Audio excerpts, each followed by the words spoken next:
Welcome to Hot by the Fireside. I'm trying to come up with a slogan for the show, some form of a jingle.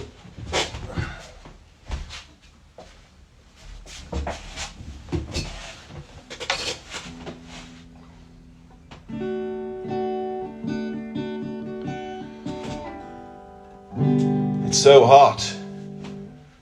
It's so hot. Please stop asking such hot questions. It's incredibly hot. Please, chat show host, stop asking such hot questions. What do you think in the comments? How's this? Hot by the fireside. Hot, feeling hot. Hot, hot. Now we're waiting for my guest to come along. People are looking for aircon in the comments because it's that hot. I'm drinking sparkling water to cool myself down. Play Wonderwall. No, because I don't have a plectrum in order to play. I know the chords though, I swear. This is going to be so hot, it's going to be so hot you're going to wish you brought a towel. How's that for a slogan? Please, chat show host, stop asking such hot questions. I'm sweating like a pig. I believe the guest is arriving.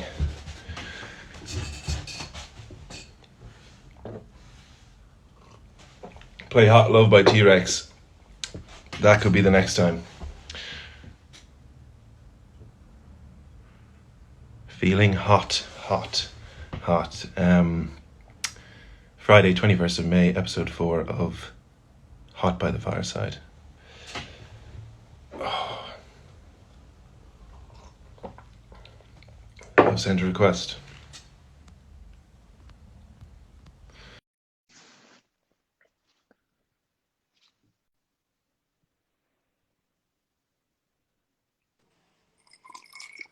That's the stuff. Charlie, How are you? how you doing, man? Incredibly well. How are you doing today? I'm doing good. I'm very proud to be amongst the flames, as it were. I do have to warn you that as I ask more and more questions, you will possibly sweat like a pig because they are that hot. Oh, I'm used to that, man. Okay, excellent. Well, I'm going to introduce you now. Let's do it. Here we go. Welcome one and all, everyone in the audience, to episode 4 of Hot by the Fireside. If you're new to this is the chat show where I welcome a guest to the fireside and ask him questions that are indeed hot.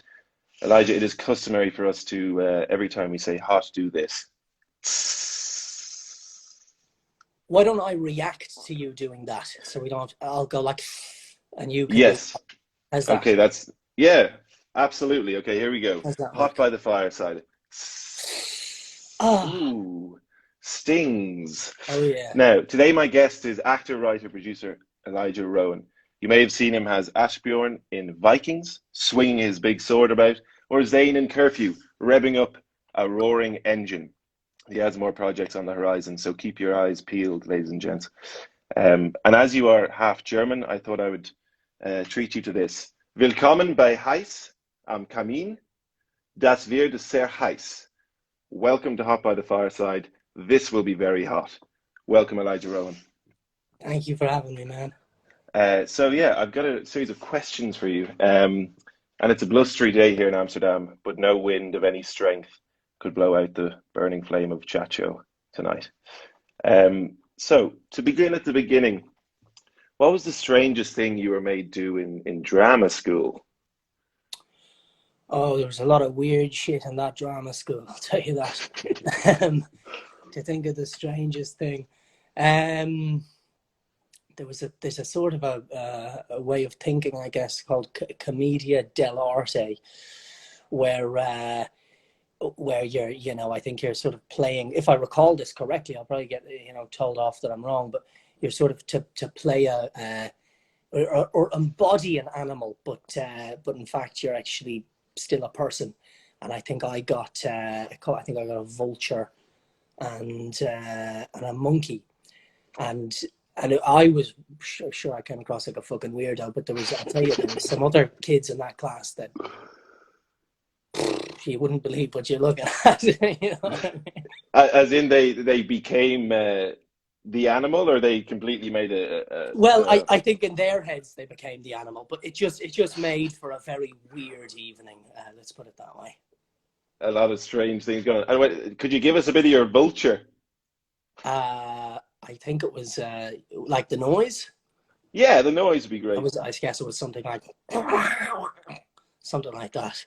Sounds good. It sounds like I've never really heard a vulture's noise, but I think I did something like that. I think it would be the last noise you'd hear before you were swooped up into the sky. Yeah, because you've had a lot of animals over the years, so I was wondering what's been your favorite pet? You know, man, I like dogs. I do love dogs. I like the wrinkly dogs for some reason. I seem to have Yes. Yeah, little wrinkly Shar-Peis. There's a certain companionship and vibe that they bring to the table that it's just good. They're lovely. And what were the names of your Shar-Peis throughout the years?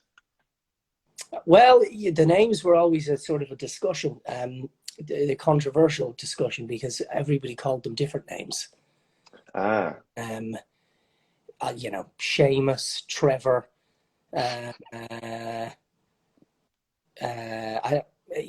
Some of them I really don't know what their official names were. There was Ernie. There was Norman. I get behind some of the names, and some I don't. Some I never agreed with.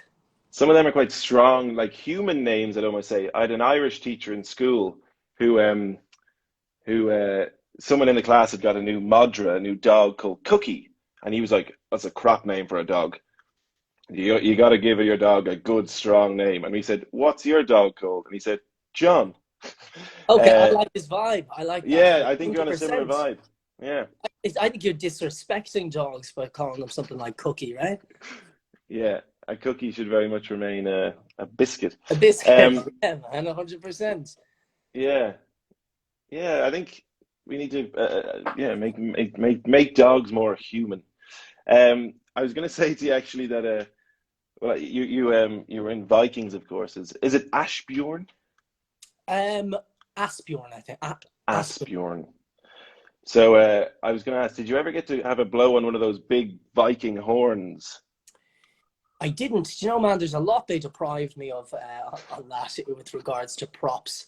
There was a sort of thing around set prop fatigue, and the sort of younger, less experienced actors were, warned of it. So I was only given a little fiddly little axe. I think that's all they thought I could handle. But I would have loved a horn and and maybe two axes and a horse and the whole shebang. But unfortunately, no is the answer to that one. What a shame. I have to tell you, I auditioned for Vikings as an extra. And I was very confident I'd get it because I thought like a feeble, skinny redhead would be the perfect character to be ransacked by a load of Vikings. But I think that was like season 1 and 2, and then they'd moved beyond that ransacking, which is a shame. That is a shame. Yeah, it would have been great experience to be ransacked. Absolutely. So you have a project coming up, Alice Through the Looking Glass, and oh yeah. And I was going to ask, just with regards to Alice in Wonderland, if you were shrunken to the size of a raisin, and you could go about the world, where would be your first port of call? Where would you go?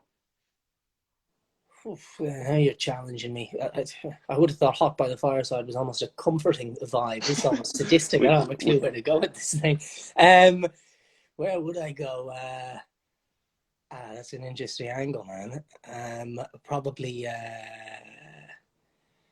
I guess I'd find somebody I really didn't like, and I'd try and freak them out in some capacity. Yes.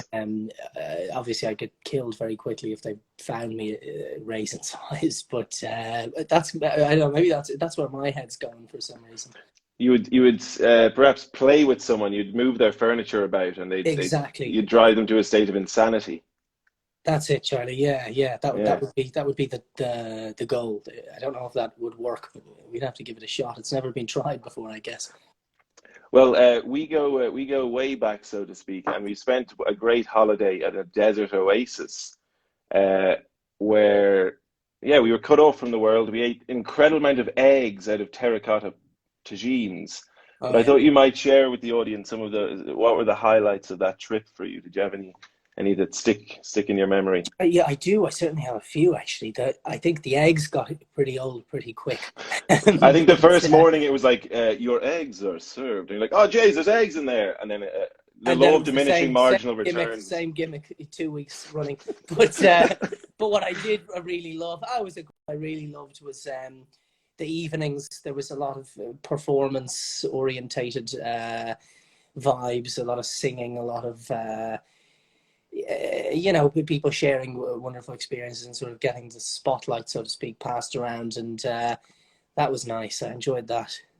Yes, I remember being I was forced into singing Tom Jones. It's not unusual, unusual, and I think there was a lot of Don McLean, Vincent going around. Don McLean, a lot of Johnny Cash, I think. There was one other person that got maybe there was a sort of Western vibe kicking about, I think, from time to time, a bit of Marty Robbins, that stuff. Oh, absolutely. The yeah, it was a good trip. I remember riding on a donkey and a camel. That's a Did hell you of a did that's a sure thing, man. I mean, not a lot of people can put that claim out there. and guzzling a lot of mint tea. It was just an endless supply of eggs and mint tea. Yeah, eggs and mint tea were the staple diet, I think, for I those. don't think I've had them since. You were probably put off them. I think your body gets too much, isn't it? So But that was great, man. Yeah, great trip, and of course we were playing a lot of bools. that Um, was interesting. Who it was you? Oh, that's why I you know, brought I it up. don't know. I'm not bringing You it. I'm won the not bringing Bulls them. tournaments. I didn't even remember. I forgot about the whole Bulls thing. Yeah, The I champ often was you were, as the name yeah, was and bandied around.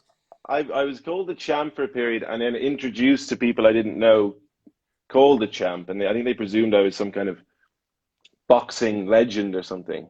They didn't When realize. actually I said, "Oh, I won this, or I earned this accolade when I won a petanque tournament in the desert oasis."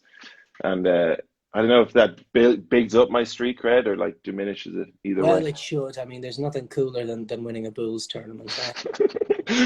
Absolutely. But something now, this is an exclusive hop by the fireside, an exclusive. We're going to do a tasting. Oh Uh, yeah, so what we didn't have, we had a lot of eggs in the desert. What we didn't have was a Tunnock's tea cake. I got mine. Yep. You've got yours. Okay, we've got the box. It took me a while now to track this down in Amsterdam, but I nearly had to fight an old lady for it, Charlie. was it the last one on the shelf? It was. It was. Well, let's crack into one, and then we can see what they're all about. Let's see. Let's see what all the hype is about, huh? Yeah, lovely foil wrapped around it, eh? Yeah, there is. There is indeed. So the Tunnock's tea cake. You know, Just I wouldn't have one of these without a little bit of this. So I'm going to taste them together. What are you washing this down with? A bit of whiskey. You know what? I think Tom Tunnock, who invented this little treat around 1897, he would approve of this. He's a Scottish man from Uddingston, Oh yeah. so he's probably a big whiskey drinker. Well, let's give it a shot. Here we go. You go first. Okay. You tell me your experience, and then we'll. It's yeah, it's like I mean, the marshmallow's lovely. It's nice and soft. There's a base of shortbread which provides kind of polar textures, and the thin layer of chocolate is rather delicate, actually. Interesting. All right.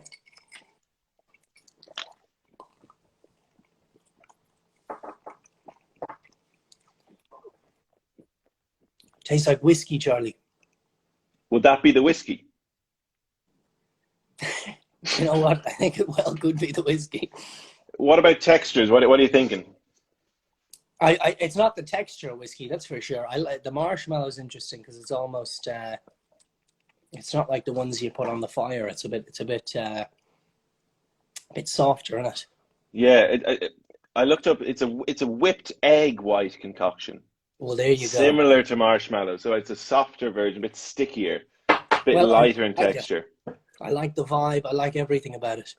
Yeah, the Tunnocks tea cake. Well, to everyone in the audience, if you hadn't had a Tunnocks tea cake, get yourself down to the corner shop in Uddingston or a local shop near you and crack on with one of those. I'm going to wash it down here with some bubbly sparkling water. Lovely sparkling. Well, I knew, Charlie, when I saw you pouring that Lucasade, this was going to be a loose show. I hope it's a double. Listen, I also got the Lucasade in the same Tunnocks where I got the Tunnocks because it's actually the largest beer collection in Europe. But they also have things like Barry's tea, Tunnocks tea cakes, and Lucasade. So I'm never too far from Dublin. But on the topic of confectioners and pastry, at one stage you wanted to be a pastry chef. I did. I realized it was too much work. Too much whisking. Too much whisking. You know, Charlie, I could never sing or dance. That's why I went for acting, because if you can't sing and you can't dance and it beats working, it's the only real route, isn't it? I wouldn't be very good at digging the roads, and it's about all else I'm qualified for. Well, are you still a cake enthusiast? Do you have a favorite cake? Oh man, I'll eat cake like it's going out of fashion. So tell me, what's your favorite cake? And if you had a recipe actually to share with the audience, perhaps. Oh, well, let's hear it. No, sorry, I was asking you. Do I have a recipe? Yeah. Do you know, man? I like to just sort of wing it, and I have, you know, there was during my aspiring pastry chef phase. I did make a lot of cakes, so I can kind of just wing it, and it seems to work out maybe 8 out of 10 times. So recipes wouldn't be my thing, but if you've got a recipe, I do recall a lunch, I believe it was, in your house many years ago, and your mother cooked a wonderful lemon cake. I think it was an almond and lemon cake. That's my favorite, you know. Is that still going? Yeah. Lighter than air, great combination, lemon and almond. Great with a cup of tea. Yeah, actually, you know what? I'll get her. I think she might be in the audience. I'll post it on my story, her recipe, and we can all try that. Yeah, she makes a really good cake, does my mother, and also great brown bread, which was also brought up on a past episode of Hot by the Fireside. She keeps popping up. She can't get out of the hot seat. Well, yes, well remembered. So, and just to jump on the Tunnocks tea cakes, I looked up, sponsor a rally car race on the island of Mull in the Inner Hebrides. And as you are a man who revs his engine with great aplomb, particularly in the series Curfew, I must ask, do you prefer a kind of leisurely drive, or are you that kind of high-octane speed merchant? I don't think I can afford to be the high-octane speed merchant, Charlie. I'm a shy driver, man. So I don't think I have a choice on that one. I'd love to be the high-octane guy, but I can still do it in shows. So in real life, I'd go for the leisurely. Leisurely, yeah. Very quickly, I think. To quote Kraftwerk, you wouldn't be "Wir fahren on the Autobahn." You wouldn't be driving on the Autobahn. You'd be going maybe on a by road. Oh, I wouldn't chance the Autobahn myself. No. I could end in disaster, end in tears, I think. Yes, indeed. Now, I know you're a huge Leonard Cohen fan. I am. So I found a quote. I just want to get your thoughts on this. If you don't become the ocean, you'll be seasick every day. What's he getting at here? Okay, let's get heavy for a moment. Yes. I guess he's saying if you don't adapt to your surroundings, then you're fucked. Yeah, absolutely. There's a good phrase also, worse things happen at sea. When anything relatively bad happens to me, I just say worse things happen at sea, because you wouldn't want to be out in a trawler getting smashed about. That sounds like Very little crack. Yeah. Have you been fishing out before ever? I haven't. I am a pescatarian, so I would certainly partake. Um, no, but I haven't. No, what about yourself? I've never gone fishing. I've gone. I think I got some crabs in a rock pool once. Um, Crabs, that's good stuff. I love crabs, man. yeah. So you're a pescatarian. What do you have against fish? No. What? No, I hate fish. That's the point. You hate them. That's why No, you eat I'm them. joking. I'm joking. Um, I don't hate no one. I'm all about love, man. yes, peace. Pacifist Exactly. is. We are strictly a peaceful show. Just to clarify. Um, yeah. So I looked up also a quote. Sorry, I was going to say pescatarian. What's your favorite fish dish? Fish dish. I've only had it once or twice in my life, but have you ever had that fatty tuna? Like you go to a Japanese and it's not the normal tuna, but it's the belly, and it's Yes, sort of pale color. Oh, I love that stuff, man. That is great. That's great shit. because I'd be a What big about? fan of the kind of velvety sashimi, but this Mm, the one you're talking about, I think, is a more bit more oomph to it, yeah, yeah, yeah, yeah. but still velvety. Oh, even more velvety. Yes, they didn't think it was possible, but they've made it Extremely even more velvety. velvety. Unbelievable. Now I looked up on your IMDb. There's a quote, and I'm going to quote it to you now. Okay, Oh, from you. it was probably okay. The whole bad boy thing has been done before. I'd advise young actors to look at the 1920s. Slick back hair, thin mustaches. They had a lot of picnics with beautiful women. Not a bad life. So I was going to say, what's the look you're going for at the moment? How would you describe it? Are you going to the 1920s? Do you have a decade in particular, or are you kind of a futurist looking forward, inventing something new? Well, I think you're trying to catch me out because I clearly don't have a thin mustache and my hair's not overly slick back. So I think you might have caught me out on my own quote. Um, that is something that I don't know who put that up there. It was probably, I think it was that Jack McAvoy or somebody that knows me all too well. Sorry, is this a real quote? Oh no, I have said it. Oh, I've said Okay. it. But admittedly, I was taking it from an old mentor of mine who I met on set, Billy Zane, and Yes. he said this to me. I guess assuming that maybe I was trying to do the bad boy thing, and he said, you know, man, that whole bad boy thing, that's all been done before. I want to take a look at the 1920s, and he went off on a big thing, and then I started quoting it to everybody else. So I It's guess I was caught out, not sort of, following my own sort of preaching. listen, well, I suppose, and what would you describe my look as? Am I adhering to a certain decade? Is my mustache thin enough? Your mustache ain't thin enough for the 1920s, baby, but you've got to sort of. I know I like your vibe, man. You got the whole sort of maybe theatre Oscar Wilde sort of Yes. decade. Actually, I used to give tours of Dublin in the character of Oscar Wilde to small children. Well, there you Uh, go. I didn't even know that, but I somehow sensed it. it was Even through. wildly unpopular. No, it was Oh, was it actually was. that? Was it that bad? No, it was good. I think I don't know if anyone can attest in the audience, but it was a solid performance. I had longer hair at the time to my shoulders, clean shaven, bit more Oscar. Uh, yeah, no, it was the kids seemed to enjoy it. At one stage, I asked a kid who was wearing a Superman top, "Who's your favorite superhero?" And he said Oscar Wilde and pointed at me. Uh, So you did something right, that's for sure.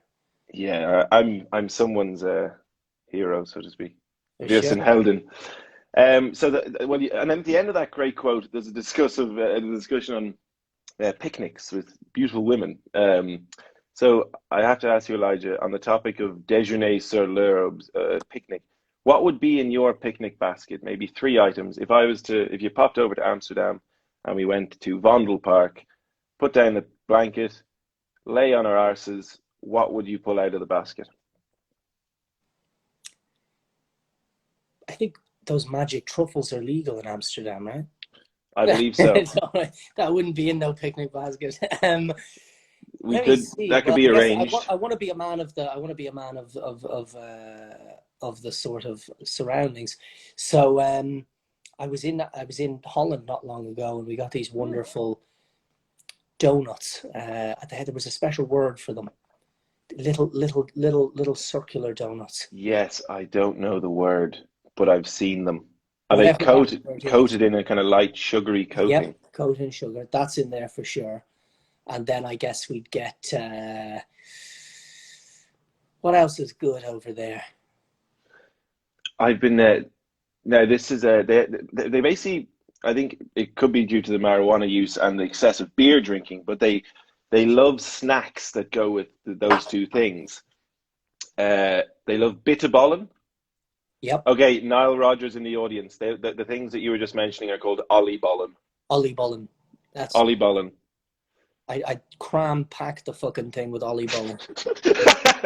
Would there be any room for anything else? Maybe not. Maybe that. Possibly. Maybe we've got our answer. Well, the other thing is bitterballen, which is a kind of, you're a pesky now, so we might have to get some veggie ones. But they're kind of a meaty mush of, I think, the remnants of the meat from the restaurant put into a kind of fried ball, Well, look, dipped. if that's the vibe and if that's the culture, then I'll go with it. I'll make an exception. We'll go half bitterballen and half. What was the other one? Oliebollen. Oliebollen. And Half I think we'd have to squeeze in perhaps some mustard and a bit of mustard. That's number because three. they do mustard well here. Now, so you mentioned Jack McAvoy, who may have put up that quote on your IMDb. It was his birthday yesterday. Belated Yeah. happy birthday to the big man. But he asked a question. I got him to ask a guest question, Oh and wow. he said he's confused about something that needs to be cleared up. Pineapple goes on pizza. You make a cake out of carrots, but you don't put rhubarb on a pizza. What's all that about? Well, Jack McAvoy would be a man that's unusually uncultured when it comes to the culinary arts. So that sounds like him. Why don't you put rhubarb on pizza? Because, Jack, it tastes like shit. That's why. It's a very simple. It's a very simple answer to that, man. Ladies and gentlemen, we have our answer. Do not put rhubarb on a pizza because it tastes like shit. Yeah, I think that's. I think that he was also wondering about tomato being a fruit and it going in a fruit salad. I think he's a deeply confused man. Well, if you want to talk culinarily, I mean, the guy is, you want to see what he eats for lunch and all this. It's Would out he there. mainly have chips? I think it'd be chips and a pint. Classic.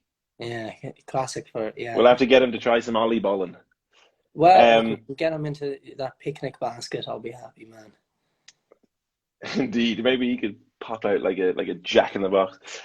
So there's a question I ask to every guest, and we've got varied answers, and it's a would you rather. It's a hot by the fireside favorite question.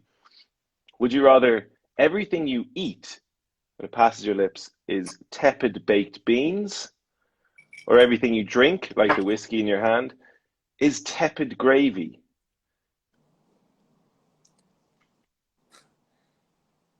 Well, that doesn't make sense, Charlie. Is this like a survival question? So, Because I'll die if I don't drink water. but you still get the hydration and health benefits of the water. It just turns to gravy upon passing your lips.